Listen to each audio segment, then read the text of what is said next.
I am on. Okay. I'm Patrick Watson. I'm an astrologer, and you're watching Big Fat Astro Vlog live. And I'm going to be talking about what Venus retrograde means for everyone with Gemini Rising. So, this is what Venus retrograde is generally about. So, everyone knows Venus kind of is about, like, supposed to be about, like, love and beauty and romance and harmony and beauty and equality and all that kind of stuff.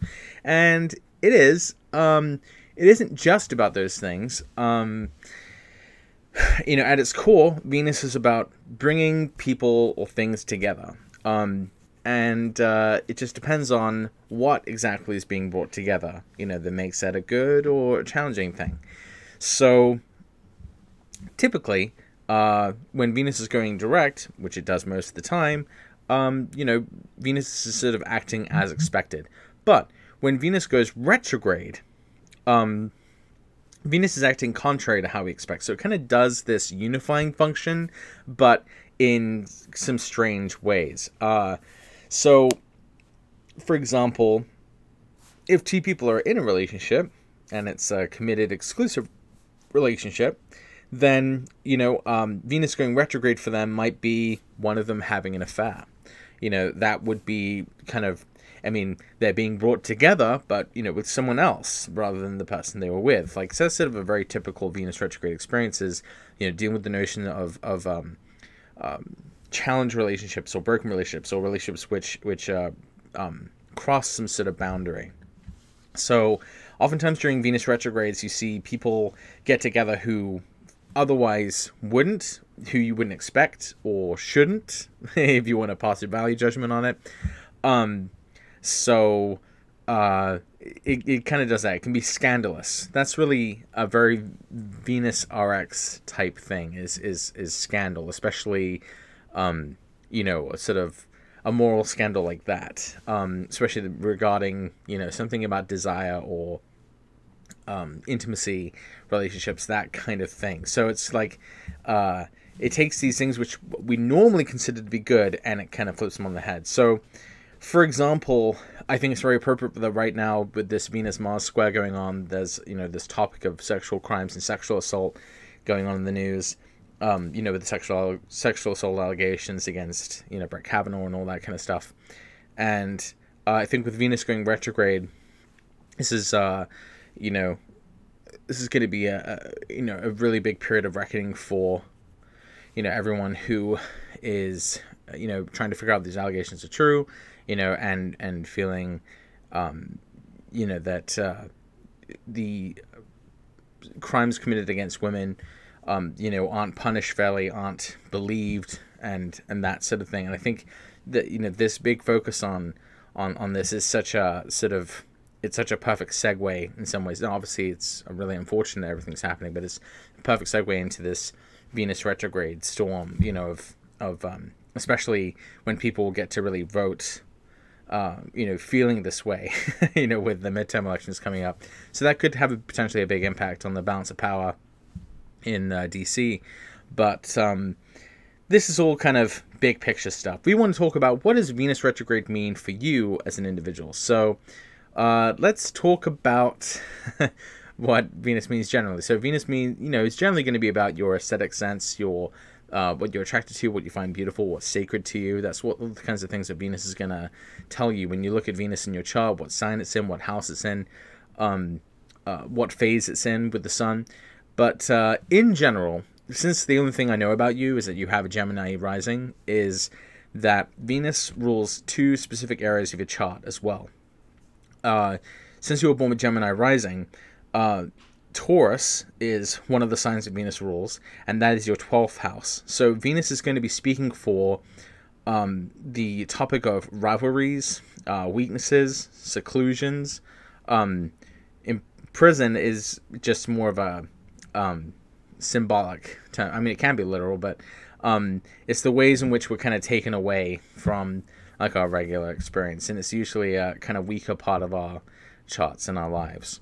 And then Venus also represents matters of the fifth. So The fifth is like fun and recreation and creation and children. So, it's what we do for entertainment, for pleasure, leisure, that kind of thing. So it's kind of interesting because, these are two pretty different areas of our charts that Venus is, the one planet is having say over both. It will have a slightly different relationship to both depending on what sign Venus is in your chart. But in general, Venus is going to speak for both of these issues. So whatever one is doing, the other is also doing. One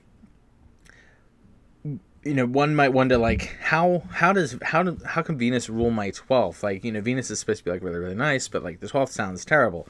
From my experience, I think that having Venus in the 12th or Venus ruling the 12th, you may find that like partners that you have can eventually become enemies. So that can be someone who suffers on account of the previous relationships they've had. They continue to be like a drain or an enemy.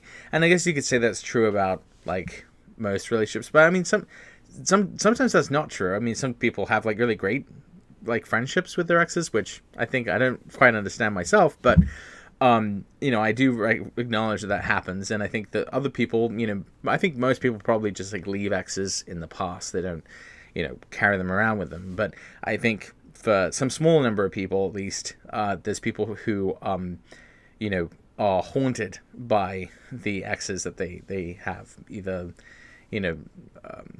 sort of figuratively or maybe literally. Maybe they still sort of continue to make problems for them in their lives. So that's one thing to kind of keep in mind with Venus ruling the 12th.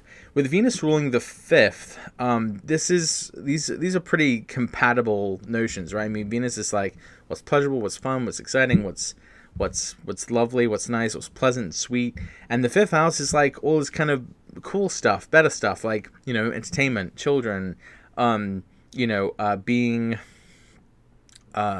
able to have fun in these spaces that are just for fun and like sort of family friendly fun, amusement parks and going to the movies, going out on the town, like that's kind of what like the 5th house is about. Obviously the notion of children is contained in that because I mean children mostly like to play, and children are usually these kind of places that we erect in our society for fun, usually are designed for families with children. Disneyland is not a place for adults necessarily, it's a place for adults to take children, it's not kind of kid-centric, but, they're fun for everyone. And then, of course, for adults, fun can lead to children as well. So that's kind of the way these topics kind of intersect. Because we kind of go like, why are children in there? Well, because there is a connection there. So with Venus ruling that, I mean, it just means that like, your experiences in these kinds of places are going to be, pleasant and beautiful and sweet. They're going to be, there's going to be some redeeming qualities, to these areas of your life, as opposed to someone who might have a really destructive sense of fun or like a more risky sense of fun. Like yours is much more, probably going to be more safe and more, just pleasant generally. So with Venus going retrograde, we have to consider what sign it's going retrograde in. So for you, it's going retrograde in your 6th house. So we have to consider like your enemies as well as like where you have fun are going retrograde in the 6th. So this is kind of a difficult thing to put together, but I guess we could just take the two things separately and try to build a story here. So with Venus ruling your 12th, this Venus is essentially ruling like your enemies or people who have like dirt on you. I guess they're going through your 6th house. So this, and going retrograde through your 6th house, this tells me that there might be the potential for a little bit of scandal or gossip at work, ways in which you may be the victim, I guess, of accusations or something improper happening at work, is also related to your 5th house. So maybe, this could be like the fact that maybe this is like you doing something you're not really supposed to be doing in a pleasurable context at work, and maybe like, people kind of know about it, and like these people are not necessarily your friends. It could be something like that. It could be oh yeah, we didn't really break down the 6th house, but yeah, it's about work and service, the ways in which you're of service to someone, as well as the people who serve you.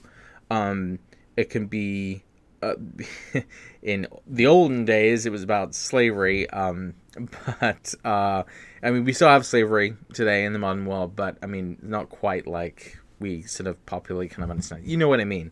So, it's also related to injuries and illnesses. So, I mean, it's difficult to put all these things together. I mean, sometimes like one of the significations will really make sense, but like another one doesn't. So sometimes the 6th house is like really about illness and injuries, and other times it seems to be, no, it's just about like your duties and responsibilities and the way you, like the things you just have to do, the things you just have to, the services you just have to provide for others in your sort of duties, your capacity, in your job or whatever. But that's what it looks. I mean, if I would try to put these things together, it looks like sort of maybe slightly improper forms of entertainment at work that have the potential to bring you down. If you, I don't know what that would be, like jacking off at work or something. That would be bad. But yeah, that's sort of my attempt at kind of putting that together. What Venus and Scorpio means for a Gemini rising, specifically. You can get a slightly better idea about what this means by looking back at previous times Venus was retrograde. So I'll show you. Venus, it's in red right here. Venus is retrograde every 8 years in the same part of the zodiac. So if I'm gonna take us back 8 years, you'll see in 2010 it was retrograde in Scorpio. In 2002, in October, it was retrograde in Scorpio. In October 1994, it was retrograde in Scorpio. So you can kind of, depending on how old you are, you can kind of look back and see if there are any themes that develop from one Venus retrograde to another. And you can do that with all the Venus retrogrades. I can't say that it will be, at least just from knowing you're a Gemini rising, I can't say that it will affect you very, very specifically, because it doesn't rule like absolutely key sectors of your chart. But if you have a bunch of planets in Scorpio, or planets which are being aspected by the Venus retrograde, then I suppose that this could affect you more than others. I'd imagine the Venus retrograde in Gemini would be a bigger deal for you, because you have Gemini rising, and those are 2012, 2020, 2028, because it's on an 8-year cycle, in May of those years. Anyway, so that's what I have to say about Venus retrograde in Scorpio for the month of October 2018 for all Gemini risings. If you are comfortable letting me know kind of what's been happening in your life with this transit, let me know. I'd love to hear the Venus retrograde stories and the juicy gossip. So thank you very much for watching, and I'll see you next time.